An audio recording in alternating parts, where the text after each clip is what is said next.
What's happening, sports fans? How you doing? I am Kendrick, the sports guy. Good Tuesday to you. And we're talking a little bit of college football in this segment. Make sure you like the video and subscribe to the channel. College football fans have to say that New Year's Day, those two national semifinal games were on point, and I would say that myself. Let's talk about the first game. Number 1 ranked Michigan versus number 4 Bama in the Rose Bowl in Pasadena, California. Very much anticipated. This game went back and forth, and actually ended up in overtime, where number 1 Michigan would get the win 27-20 over Bama. Michigan's defense, in my opinion, should have been the MVP of the Rose Bowl because they harassed Bama's quarterback Jalen Milroe the whole game. They sacked him 5 times in the first half, 1 time in the second, and Bama's offense just sputtered all night. But hats off to Jim Harbaugh and his Michigan Wolverines team. They finally got over the hump. They will be in the national championship game to face number 2 ranked Washington. It went down in New Orleans at the Sugar Bowl. Number 2 ranked again Washington, number 3 ranked Texas, and this game was just as exciting. It was a little bit more offensive firepower than the previous game between Michigan and Alabama, and Washington comes out on top 37-31.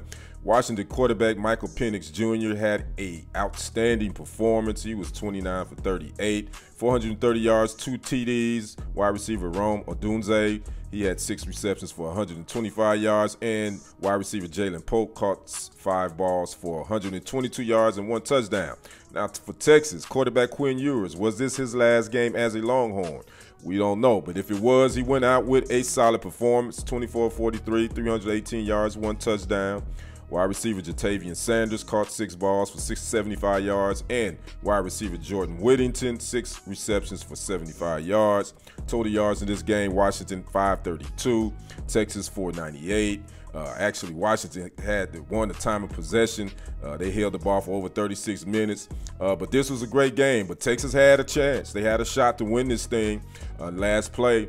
But Quinn Ewers, his pass was just a little bit off target. And again, Washington moves on to the national championship game. So it's all set. Number 1 versus number 2, Michigan and Washington next Monday night. So we'll be ready to check that out. Now let's move to the HBCU world. Legendary Florida A&M head coach Willie Simmons shocked the world. It shocked me. He's leaving FAMU after 6 seasons. He's headed to Duke to be the running backs position coach under Manny Diaz, who was just named the Duke new head football coach a couple of weeks ago. Now, those two do have a relationship. They worked together at Middle Tennessee State some years ago. So I can't believe, I was kind of in shock that Willie Simmons would leave FAMU, but he's leaving with a heck of a record. 45-13 in 6 seasons there. He was 12-1 this season. They won the Celebration Bowl championship as well, which is the mythical black college football national championship. Overall, as a coach, Willie Simmons is 66-24, and he's been successful. His first head coaching job was at Prairie View A&M, actually, where he did a heck of a job. He was there for 3 seasons, I believe, and he had a 21-11 record there.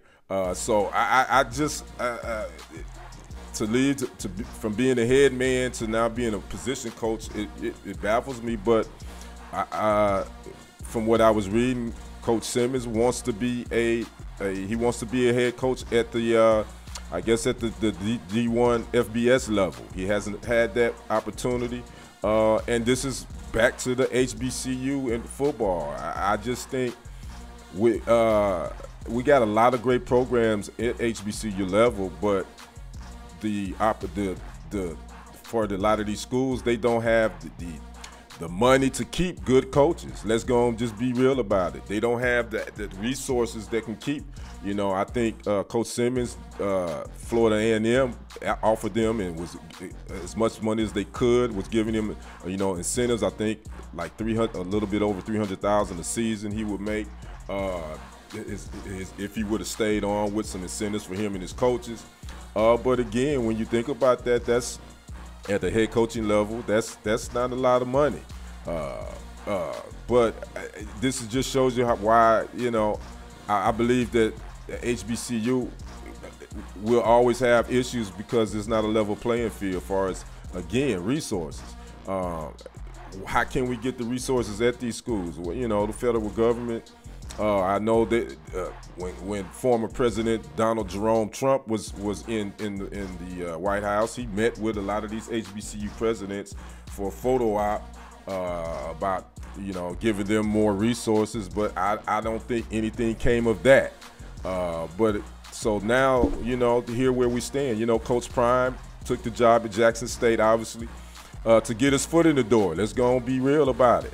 A lot of coaches will go take the HBCU jobs just to get their foot in the door, and then hopefully, you know, they get the experience, and then a bigger opportunity will come their way. But why can't HBCU? How come we can't equip them with the resources to make these stops a good stop, and for coaches to stay there? Give them the resources they need. Pay their assistants. Give them the facilities that they can attract 5-star and 4-star athletes to come. You know, I think Coach Prime had something good going there. I did not want to see him leave, but I understood the reasoning.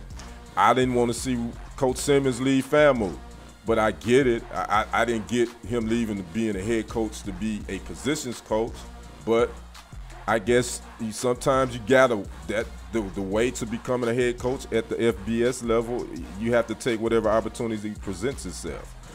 So again, I want to see the HBCU programs athletics win, and I don't know what we can do to help them, to help these schools with resources. I know a lot of the alumni give back to their universities. I do know that, but can we get some of our big money entertainers, big money athletes to come together and create coalitions to help with the resources at a lot of these HBCU schools? We got a lot of great schools, man. You know, again, FAMU.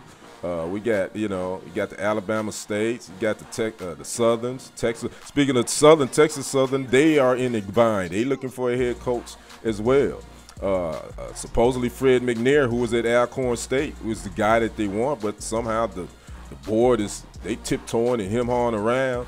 And now some reports are saying they want Andre Johnson, the former Houston Texan wide receiver, to be their new guy who has no coaching experience.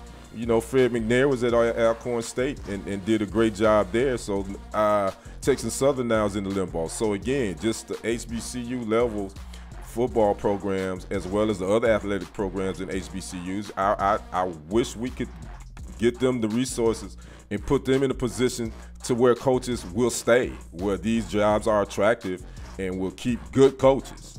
And instead of making it somewhat like a minor league system where coaches will come in and get a couple of years in and then they head it out. But it's all about, you know, the thing is about opportunities. So again, Willie Simmons, legendary FAMU coach, he's decided to step down as the head coach at FAMU, resign, and will be the running backs position coach at Duke under his former colleague Manny Diaz. I'd like to know what you guys think about Coach Simmons leaving FAMU. Some of you Rattlers out there, I'd like to know your thoughts on it. Leave a comment, and what you think of what can we do to make HBCU universities, their coaches, make it attractive to keep good coaches and assistant coaches as well. So I'd like to know your thoughts on that. Make sure you drop a comment, like the video, and subscribe to the channels. I am Kendrick the Sports Guy. We will see you on the other side and on the next report. I am out. Peace.